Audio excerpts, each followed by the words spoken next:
હાલો મિત્રો, આજે વાતાવરણ તો ખરાબ છે પણ ઘણી રાહ જોશો તો મગફળી આપણી હાવ હાથમાંથી જતી રહેશે. તો અત્યારે આપણે આવા વરસાદના અંદરે પણ આપણે ટ્રેક્ટર બોલાવી દીધું છે મગફળી કાઢવા. બાકી તો પછી જે થવું હોય થાય, ઉપરવાળાના હાથમાં. ઘણી પછી રાહ જોવા જાહો તો મગફળી હાવ કે ખોઈ દેશે. તો અત્યારે ટ્રેક્ટર આવ્યું તો છે, હવે ટ્રેક્ટર કેવું કાઢે છે અંદર. હવે ટ્રેક્ટર હેડે છે, ગારો જેવું છે કે ટ્રેક્ટર રોકાય છે કે શું થાય છે જુઓ.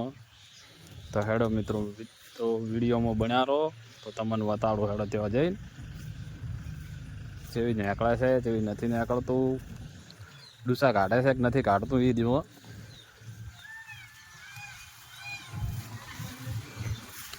મિત્રો તમે પણ હવે ઘણી રાહ જોવા જાહો તો પછી મગફળી વગર રહેવો ને મગફળી ખોઈ રહેવો. તો ગભરાયા વગર બે ધડક હવે ના હોય તો કાઢવાનું કરી દો ચાલુ. અમે તો કરી નોશું છે, હવે વાટ જોવા જાહા તો મેળ આવે એમ નથી.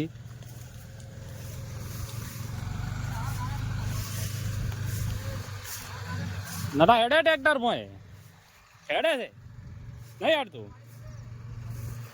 તો મારું બેટું ટ્રેક્ટર વાળા ભાઈ કહે છે લીલું પડે છે, ગારા જેવી જમીન છે, શું કરશો ને. મિત્રો ગારા જેવી જમીન પડી છે.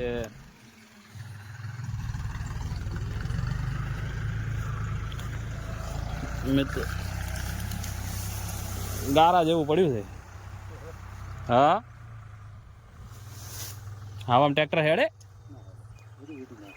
એટલે જ ને આમ ઓટાય છે. આના ઉપર જો વરસાદ થઈ જાય ને બધું હળી જતા હા હળી જાય. મગફળી ઘણી બેઠી છે, બેઠકમાં તો સારી બેઠી છે. ઉપર માટી પડી તો વરસાદ થાય બધું સાફ કરી નાખે. બેફામ તો સારી બેઠી ને.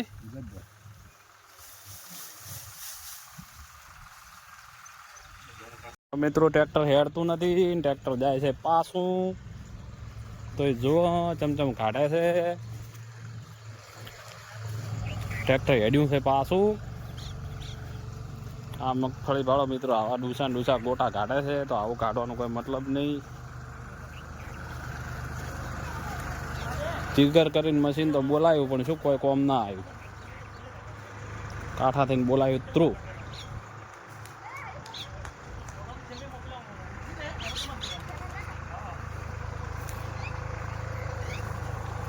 ડૂસા કાઢે ને, ડૂસા કાઢે છે.